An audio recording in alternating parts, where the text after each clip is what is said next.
Allahın salamı, rəhməti və bərəkəti olsun sizlərin üzərinə. Bismillahirrahmanirrahim. Mərhəmətli və rəhimli Allahın adıyla. Günümüzün və hər dövrün aktual məsələlərindən biri ixtisas seçimi və yaxud insanların özünü tanımamazlıqdan səhv yola getməsidir, səhv addımlar atmasıdır ki, bu insanın özünü tanınmazlığından irəli gəlir. Yəni insan öz daxilindəki potensialdan xəbərsizdir. Dəyərli alimlərdən birinin çox gözəl bir sözü var. O buyurur ki, kaş alimlər istiliyi, zəlzələni ölçən cihazlar kimi istedad ölçən cihazları icad edərdilər ki, biz də onları tərbiyə ocaqlarına yerləşdirər və kimin hansı potensiala malik olduğunu öyrənə bilərdik. Ümumiyyətlə insanın daxili meylləri, batini meylləri özünə xoş gələn məsələləri cəzb edir və hafizə adlı ambara toplayır. Lazım gəldikdə isə bundan istifadə etməyə çalışır. Amma əksinə olduğu təqdirdə isə, misal üçün xoşuna gəlməyən bir şey, ona məcburan təlqin etsələr belə, o bir yerdən sonra, bir zamandan sonra onun hafizəsindən silinir, yaddaşında qalmır. Misal üçün, sözümüzə örnək verək.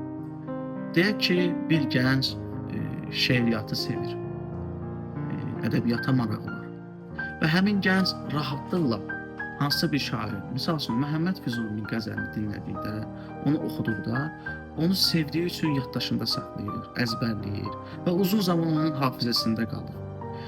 Həmçinin, belə deyək, maşına marağı olan bir şəxs, maşınla əlaqəli məsələlərdə yaxşıdır, o məsələləri bilir.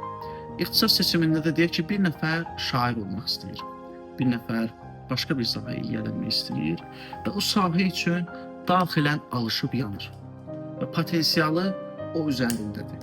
O özünü bilir ki, həmin ixtisasda uğurlu olacaq, özünü orada tapa biləcək. Amma bəzən olur ki, valideyn və yaxud həmin şəxsin böyüyü, bu müəllimi də ola bilər, ustadı da ola bilər, valideyn də ola bilər, onu məhdudlaşdırır. Deyir ki, yox, şair nədir? Və yaxud filan şey nədir?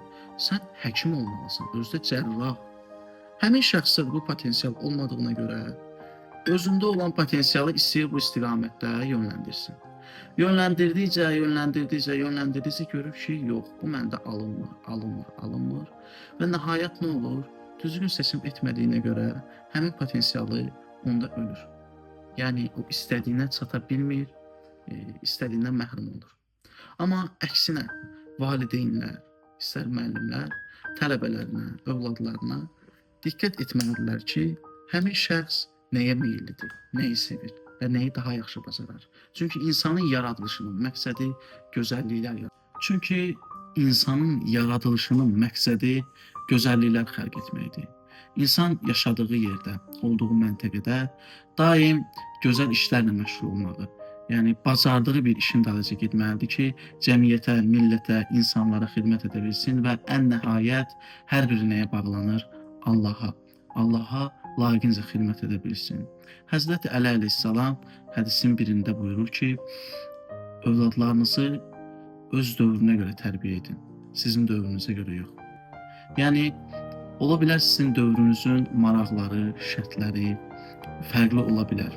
Ümumiyyətlə, insan istər ixtisas seçimində, həyatında məqsədi maddiyyat olmamalıdır. Yəni, insan xoşbəxt yaşamaq üçün və ən əsası Allahın rızayətini qazanmaq üçün yaşamalıdır. Və ona uyğun olaraq həyat yolu seçməlidir və Allahın rızayətinə uyğun olaraq yaşamalıdır. Allahdan hər birimizə Allahın rızayətini qazanmağı və tutduğumuz yolda sabit qədəm olmağı arzu edirəm. Allah bizləri öz rızayətindən, razılığından ayrı salmasın inşallah. Allah sizlərdən dünya və axirətdə razı olsun.